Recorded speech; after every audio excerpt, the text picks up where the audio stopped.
des incidents techniques ont concerné les épreuves de physique-chimie.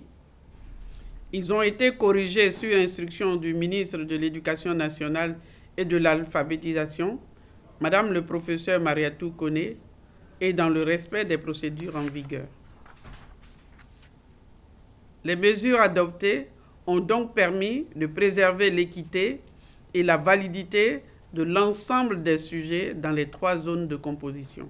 L'examen du BEPC 2021 a vu se présenter effectivement dans les 816 centres de composition 468 668 candidats, dont 222 017 filles et 246 651 garçons.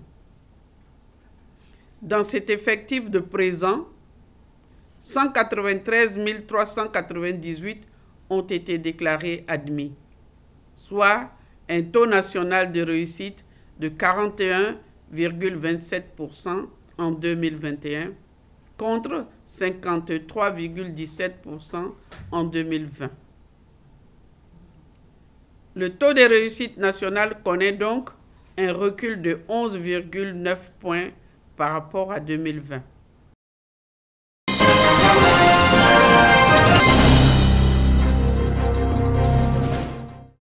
Le 26 juin de chaque année marque la Journée internationale de soutien aux victimes de la torture et de mauvais traitements. Décrétée par l'Organisation des Nations Unies, ONU, cette journée lutte contre toute situation contraire à la dignité humaine. Nous travaillons exclusivement dans le domaine de la torture, des traitements cruels, inhumains et dégradants, la peine de mort, les disparitions arbitraires, les arrestations forcées. Ce sont les thématiques, sans oublier que nous travaillons dans le grand moule des droits de l'homme. En Côte d'Ivoire, un panel est organisé par l'Action des chrétiens pour l'abolition de la torture et ses partenaires en vue de contribuer à son éradication. L'ensemble des prisons où c'est environ 9000 capacités d'accueil, nous sommes à 22 000.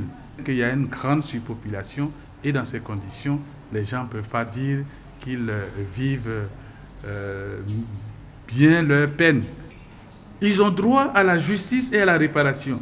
Il leur faut des décisions de justice. Les responsables de l'Action des chrétiens exhortent les autorités ivoiriennes à prêter une attention particulière à toutes les victimes d'actes de torture. Dans les commissariats, dans les chambres de sécurité des gendarmeries, c'est-à-dire dans les lieux de garde à vue et dans les lieux de détention, nous faisons du monitoring afin que les actes de torture et de mauvais traitements puissent cesser. Mais n'empêche qu'il y a certains de ces actes-là. Nous voulons aller plus loin à ce que l'État puisse envisager la réparation pour ces victimes-là. La Journée internationale de soutien aux victimes de la torture et de mauvais traitements est à sa 24e édition.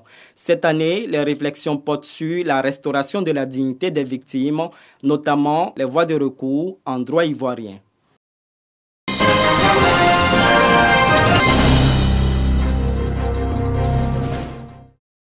Trois jours de projection sur la culture et les potentialités touristiques des 18 montagnes. La première édition du Festival du film des 18 montagnes va se tenir du 15 au 17 juillet prochain. 3000 visiteurs et acteurs de l'industrie du cinéma sont attendus. Échanges et panels sur les thèmes, la place de la femme dans le cinéma et le mécanisme de la coproduction vont animer les débats. Une vingtaine d'exposants mettront en avant la culture à travers leurs articles. Créer un cadre d'expression pour nos cinéastes parce qu'il n'y a pas assez de lucanes pour qu'ils puissent s'exprimer en Côte d'Ivoire. Donc à travers ce festival, nous allons mettre des films en compétition, faire des projections de films, des conférences, des salons des métiers où ils pourront présenter les différents métiers du cinéma qui pourront par la suite créer des vocations au niveau de la jeunesse de Mans et de la Côte d'Ivoire. 13 courts-métrages issus de la Côte d'Ivoire et de la sous-région seront en lice pour les prix d'endement au terme de ce festival.